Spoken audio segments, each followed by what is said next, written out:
She wasn't supposed to be in that room, neither was I. But only one of us had Section 9.7 clearance, and it wasn't the COO screaming protocols over a dead signal. The storm started in silence. The hallway lights buzzed faintly as I stood before the biometric gate.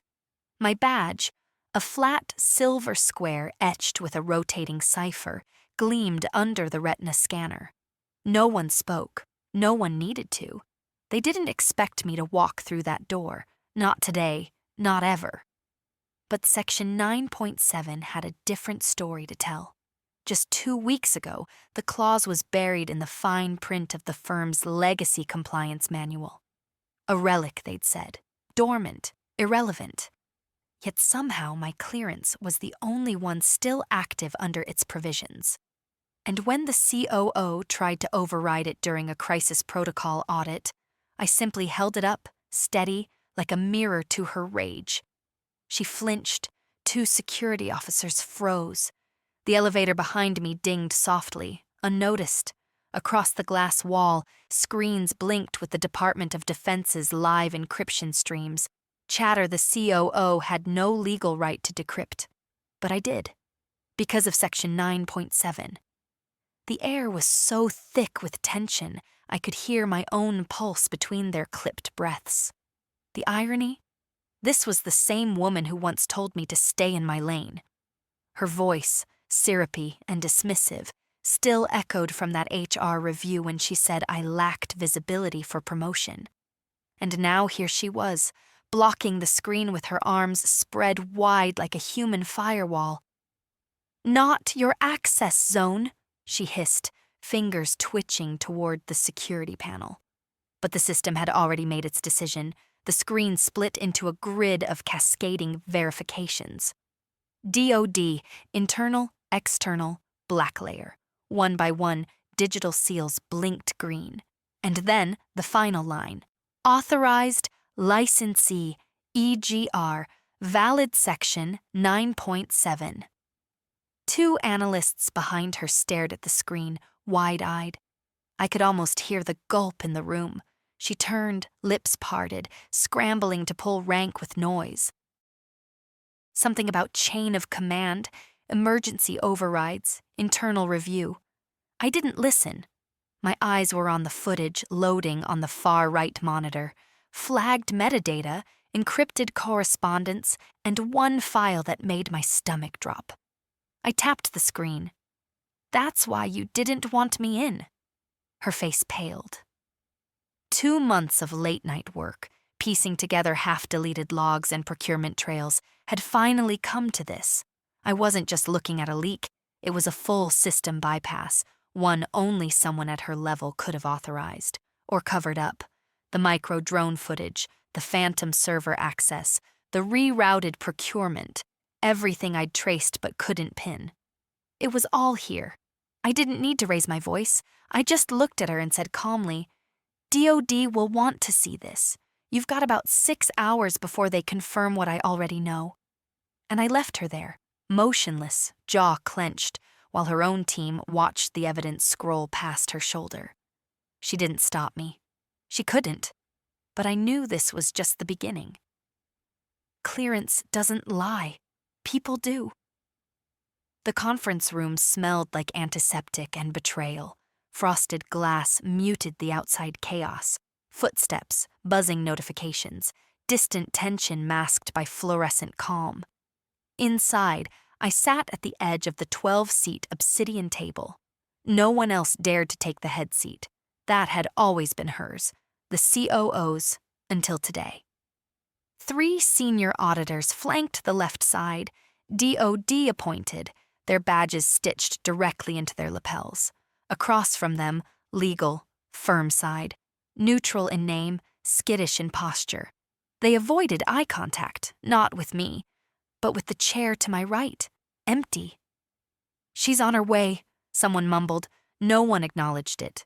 They didn't need to. The silence acknowledged everything. Behind me, the plasma display hummed to life. Time-coded logs lit up one by one, each labeled with familiar tags. Redstone, clearance override, black layer node, procurement backpath. Each was a breadcrumb I'd followed after hours, during coffee breaks, during weekends off, when no one else cared about a clause like Section 9.7. Until I made them care. 2 months ago, I found the first signature. Not hers. She was too careful. But someone she delegated through. The trail was artfully blurred, data laundered through a vendor funnel in Arizona, then scrubbed through a satellite office in Prague. But metadata doesn't forget. Not when you've trained it not to. I exhaled slowly, letting the next frame load. A snapshot of a requisition form, time-stamped 2 hours after she claimed to be off-site, paired with a passive clearance tap on a secured node. Unmistakable. "Is that her direct authorization?" one of the DoD men asked, voice level. I nodded. "Yes, indirect routing, but the clearance trace aligns. Only one active Section 9.7 matches this sequence in the entire system. You." "Yes." A beat passed. Then the door opened. She stepped in like nothing was wrong. Hair lacquered into place, suit pristine, perfume a little too sharp. She even smiled, the same tight corporate smile she used during layoff briefings and funding pressers. The one meant to distract from the blade underneath. But not today. Her eyes met mine. Calculating. Cold. She hadn't seen the footage yet. "I assume we're here to clear up some confusion," she said, settling into her chair like a queen mid-trial. The lead auditor blinked. "Actually, we were hoping you could explain this." He tapped a button. The screen shifted. Playback began. Her face froze. It wasn't that she looked guilty. It was the stillness, the freeze frame that always comes before the fall. For a moment, no one said a word, but I watched her hand twitch under the table, instinctively going for her bracelet, a nervous tick. I'd seen it before. "You're very composed," I said, my voice softer than I expected. She didn't respond. The room brimmed with tension. Her legal rep leaned forward, too quickly fumbling for control. "This footage lacks conclusive context. Ms. Gardner was operating under delegated authority." I interrupted. "Under Section 9.7, no delegation is legally permissible without written revocation or parity match." The silence was final. She knew it. Her eyes dropped to the table. The bracelet on her wrist clicked. The lead auditor didn't look at her again. "We'll need to detain her badge, effective immediately." She didn't protest, just looked at me, not with hatred, not even fear, with calculation, like she was already moving the pieces in her head, planning her redemption arc. But this wasn't fiction. This was law. And I had receipts, had teeth now, the kind that bite back when you least expect it. If I could access that, what else have I seen? Want to know what she does next? Hit follow. This isn't the last time clearance will change everything. The next morning, the building greeted me differently. Not a single good morning in the corridor. Not even the intern with the coral headphones dared to meet my eyes. I passed the open plan bullpen, rows of desks where chatter usually buzzed over Slack and Zoom dings, and it was quiet. Not silent, just holding its breath. They'd seen the playback, and worse, they'd seen her escorted out. I swiped into my office, though technically it was still labeled Contract Liaison, Tier 4. The COO plaque was gone from the next door, just a blank space on frosted glass. No flowers, no security tape, just an echo of power that had been evacuated overnight. Except the power hadn't vanished, it had moved to me. Which was exactly why the email sitting in bold at the top of my inbox made my heart pause mid-beat. Subject, urgent, Section 9.9, External Invocation Request. From Department of Defense, Redstone Division. No greeting, no body text, just a file attachment labeled Sky Vault _audit, underscore chain-prime.enc. I clicked. Instantly, a secondary clearance wall appeared. 4 rotating passkeys, each time-sensitive, each tied to biometric confirmation. I leaned in, scanned, and held my breath. This wasn't internal anymore. It wasn't just about her. The moment the archive opened, the temperature in the room felt like it dropped 5 degrees. Satellite pings, audio transcripts, real-time footage overlays stitched together like a thriller dossier. And in the center of it all, my name, clearance, valid, licensee, active, chain authorization, initiator. They had looped me in as not just a whistleblower, but as a partner in a rapidly escalating investigation. One they didn't want anyone inside the firm to know was happening, including whoever had quietly reactivated 2 dormant accounts, both tied to the same procurement funnel she'd used. So she wasn't working alone, or someone thought they could finish what she started. I stood up, hands trembling only slightly. Across the hall, the CEO's door clicked open. He stepped out, not in a suit this time, but rolled sleeves, dark under eyes, and a look I hadn't seen since the pandemic crash. Raw, cornered authority. He stopped when he saw me. "Come in," he said. No small talk. Inside his office, the windows had been dimmed to grayscale. One massive display showed a schematic of internal clearance logs. My Section 9.7 was glowing gold. 2 new ones were pulsing red. Unauthorized, hidden under the old COO's registry, now scrubbed. But they were active again. "Looks like someone still thinks she has pull," I murmured. The CEO didn't laugh. He just gestured to the screen. "They're nesting through backup servers, old code, legacy tunnels we phased out after COVID. We thought they were dead." "They're not," I said. "And neither is this threat." He looked at me for a long second. Not like a superior, like a peer, like someone finally realizing who'd been holding the weight this whole time. "Do what you have to," he said. "Just don't let them back in." So I didn't. By noon, I'd pulled in the last chain access logs, flagged 3 suspicious Zoom IDs looping in from virtual sandboxes, and traced one to a ghost office leased under a false name in Lisbon. This wasn't just a cleanup, it was a second attempt, and I was the only one with the keys left to stop it. The ghost server pulsed like a heartbeat beneath layers of legacy code. I sat alone in the sandbox room, no windows, just walls lined with black foam and 6 active terminals tethered to the building's cold core. The hum of processors and the faint clatter of my fingers on the keyboard were the only sounds, like echoes in a void nobody else dared enter. Legacy tunnels are like abandoned train stations. Echoes of once authorized movements still ripple through, even years later.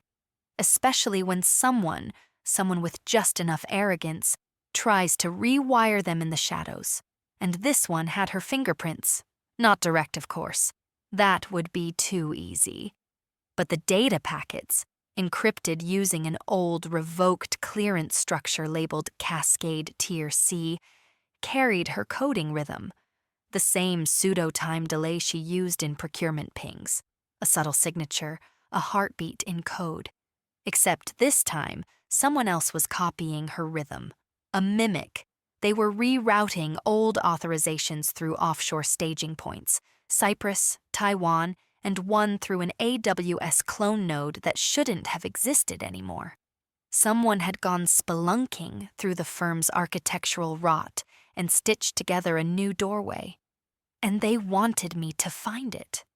That thought chilled me more than the cold in the room. I pinged a mirror trace and waited. 37 seconds later, a response, a whisper of code sent back from Lisbon's node. It wasn't aggressive, it wasn't defensive, it was a test. They were watching me work, which meant this wasn't just a cleanup. It was a game. I leaned back, trying to steady the swirl in my chest.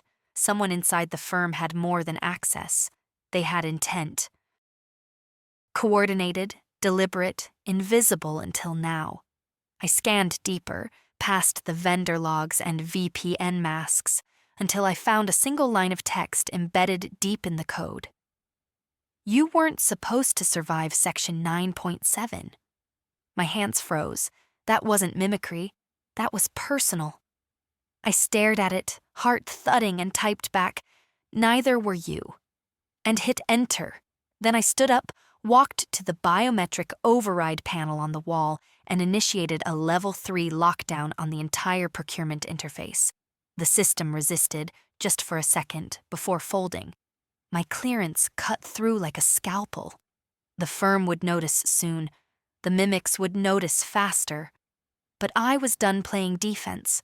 From now on, I was tracing this to its source, even if the source had a familiar face.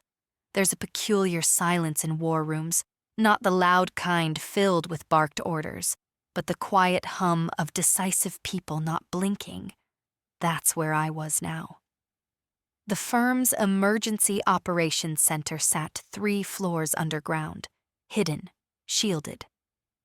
Originally built during the cyber breach scare of 2019, it hadn't been touched in over a year. Dust still clung to the corners of the ceiling, yet the table glowed to life as I slid my $9.7 card across the surface. The room didn't just respond, it obeyed. 10 minutes later, the team arrived, 3 from compliance, 1 from external counsel, and, surprisingly, the new interim COO. He walked in with a face I didn't know, but a posture that screamed ex-military. His eyes scanned the displays like a battlefield, and when they landed on me, he didn't smile. "Name's Kavanaugh," he said. "I'm not here to clean up. I'm here to end it." We got along just fine. I pulled up the latest trace from Lisbon. The mimic's path was growing bolder, no longer hiding behind expired clearances. They were actively reactivating old tunnels, some of which were technically dead, as in decommissioned by order of the DOD dead. I pointed to one of them. This one's labeled Firma Wraith. It hasn't existed since 2021. Kavanaugh frowned. That's not just mimicry. That's someone with a key. Exactly. Someone with root-level access. Someone who once had authority, or still did, behind an outdated mask.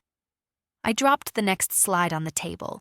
It was a name, not hers, someone higher. A ghost signatory from the firm's early days. A shadow investor who'd once bankrolled half our infrastructure and then quietly disappeared into a strategic exit. Except his clearance had never been revoked, because no one had dared to touch it. Until now. Kavanaugh narrowed his eyes.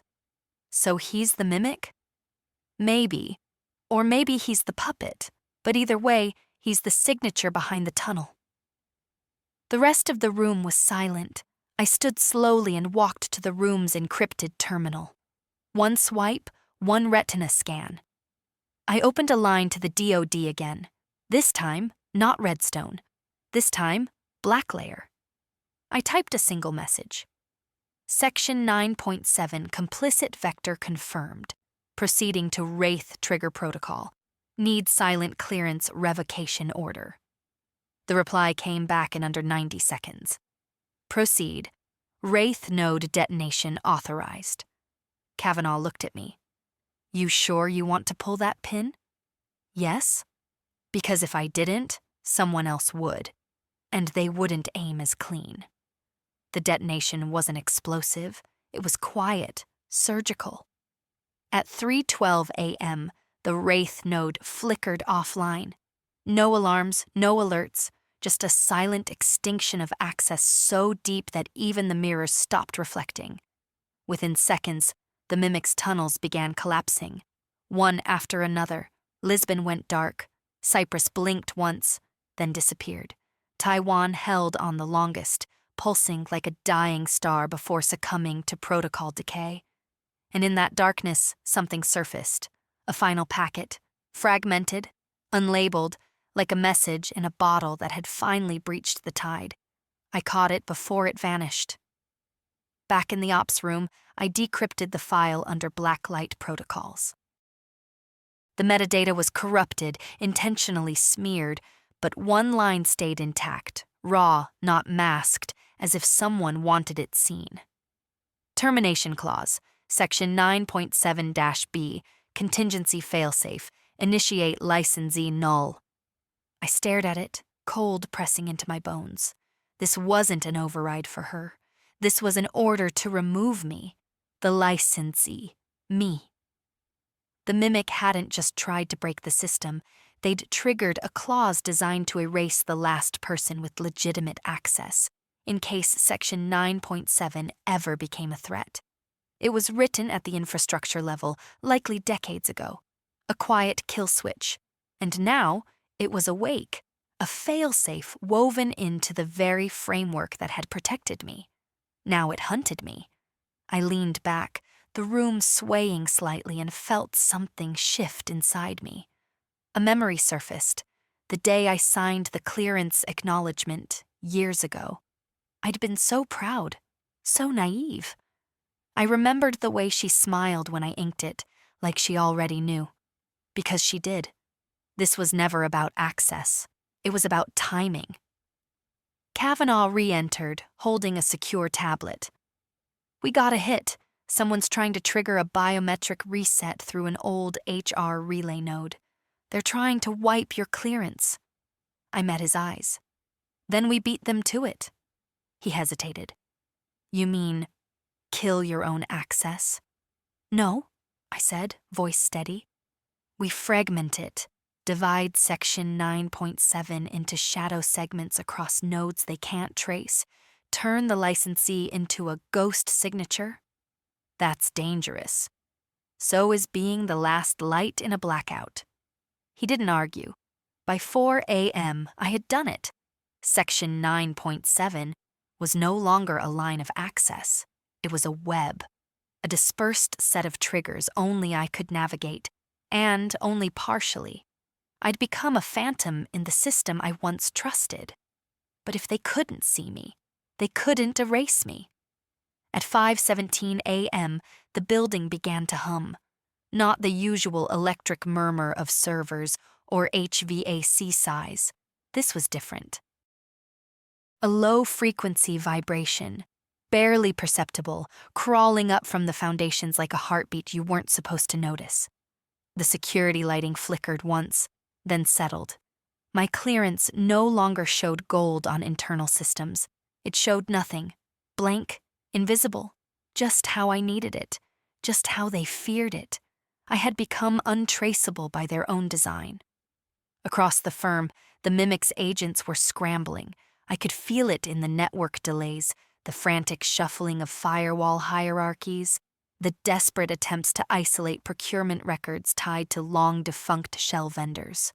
Too late. I'd fragmented Section 9.7 across 6 nodes, each requiring not just biometric access, but temporal keys embedded in archived HR files only accessible by the old mainframe. And the mainframe? I'd already ghosted it.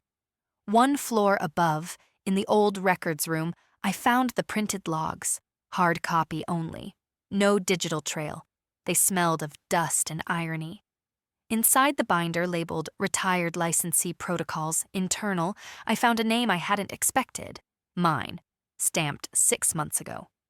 Section 9.7, Licensee, EGR, Status, Scheduled for Termination. Q4. It was all pre-written. My clearance, my demise, even the Mimic's emergence. It wasn't spontaneous. It was a controlled burn. A reset designed to make space for a newer, more compliant system. One without anomalies like me. They hadn't failed. They were following a script. I dropped the binder onto the table in the archive room and stared at it as the truth rippled through me. She wasn't the author of the rot.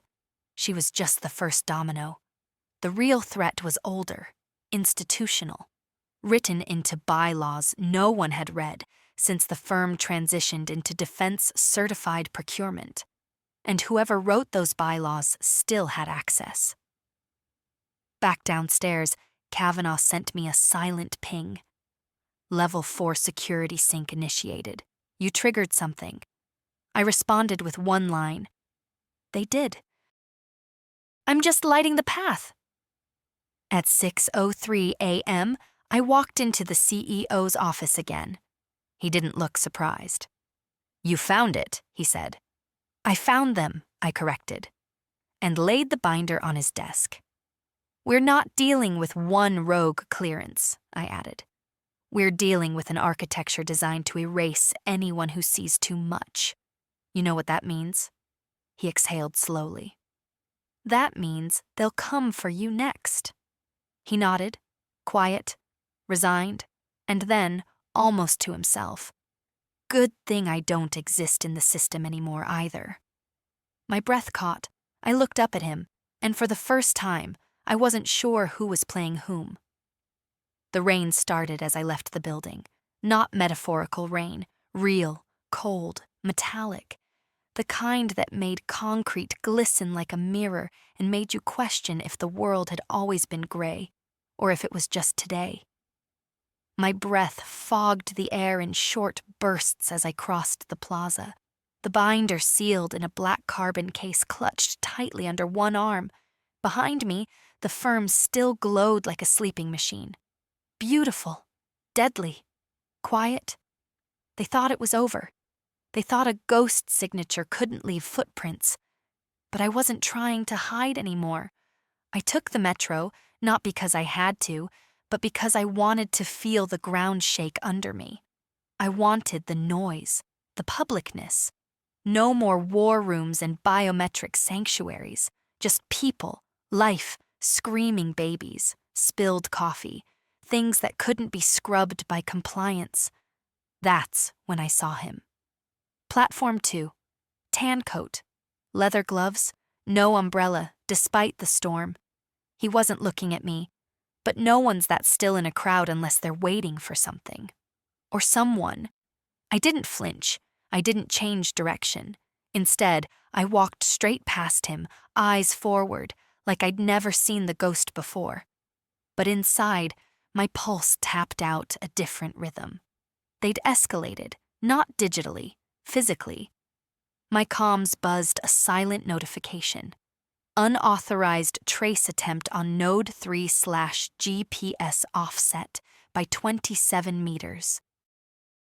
They were trying to pinpoint me, but I was already ahead. By the time the train reached the third station, I had shifted the binder into a drop point locker under a burner code. Remote timed unlock, no retrieval without the Cascade protocol, one only I could activate. Let them follow me. Let them try. I had converted Section 9.7 into more than a clearance. It was now a signal, a story, a threat wrapped in narrative. And I was about to publish the first page where no blackout clause could bury it, a redacted exposé, ghost-authored, titled simply, The Licensee. Only 5 people would receive it. Journalists, legal analysts, one woman in internal affairs I trusted with my life. None of them would know who sent it, but all of them would know what it meant. As I stepped out of the metro into the pale morning light, I felt something strange. Not fear, not even relief, just purpose. And that was something they couldn't redact. The firm issued a statement by 9:02 a.m. polished, hollow. One of those carefully worded press releases where internal restructuring really meant reputational hemorrhage.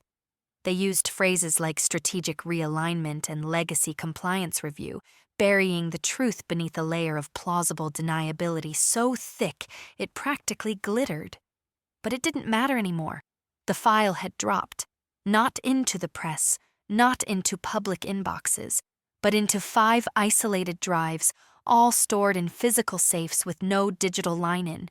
Each drive required 3-factor access, biometrics, timed key rotation, and one phrase: Licensee Protocol, Section 9.7, active.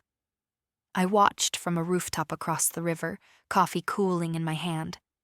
Kavanaugh stood beside me, suit damp from the rain, arms crossed as he stared across the skyline. "They'll come for them next," he said quietly. I didn't respond. We both knew what came next wasn't force.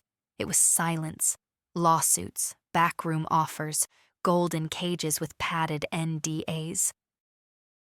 The firm wouldn't risk public scandal, not with the DOD quietly watching and a chain of audit logs already pulled into 3 separate government vaults. The mimic hadn't resurfaced since the Wraith detonation. Lisbon was clean. The traces in Taiwan went cold, and the Cypress Tunnel collapsed intentionally from the inside. Whoever had been pulling the strings, they weren't trying to win anymore. They were trying to vanish. Good, let them. Back at headquarters, my access was technically revoked. Publicly, I was a terminated contractor. Legally, I had no role. But quietly, in the backbone of the system where the true architecture lived, I still had eyes. Eyes in nodes no one else remembered. Eyes in logs no one dared question. Section 9.7 was now a ghost protocol, fragmented, alive. Not a key, but a lit fuse coiled into the code. Anyone who tried to rebuild what had collapsed would trip it. Kavanaugh finally turned to me. "So what are you now?" I smiled faintly. "Not your access zone." He chuckled, low and dry. And I walked away. Across the rooftop, into the light, coffee forgotten. Because sometimes, the best revenge isn't power. It's being the one left standing when everyone else deletes themselves. The email came exactly 6 months later. No subject, no sender, just a timestamp and one attachment. RE, Section 9.7, Legacy Expiration / Final. It shouldn't have been possible. The original servers had been retired. The nodes I'd scattered across the system were dormant, buried in dead branches of code. And yet, someone had found one, activated it, whispered through its last remaining thread, like a message caught in a dream you'd long since forgotten. I opened the file. 1 page, 1 line. You were never the only one. There was no metadata, no traceable route. But my skin prickled as I read it. Whoever sent this knew, not just about Section 9.7, but about the failsafe, the mimic, the Wraith protocol. Everything I'd unraveled in silence. And they wanted me to remember that silence never lasts forever. By now, the firm had reshaped itself. The old COO was gone. So were the last 3 C-suite officers from the original procurement cycle. Their names disappeared beneath LinkedIn obituaries and vague new consultancy roles in places without extradition. Kavanaugh had vanished too. No goodbye. Just a final redirect code on a shared secure drive. See you in the quiet. I stood at the edge of the new data center that morning, badgeless, no more clearance. A civilian, ordinary, and yet, every time I passed a mirrored surface, a screen too long in sleep mode, or a red blinking cursor, I saw echoes of them, of her, of me. They'd written me out of the system, but ghosts don't need permissions. The world will keep spinning. The firm will build a cleaner version of itself, its new systems shining with transparency and ethics training, and firewalls so tight they choke. But deep underneath, Section 9.7 is still there, alive, watching, waiting. And maybe someday someone else will lift the claws like I once did. But not today. Today I walk away, and no one can stop me.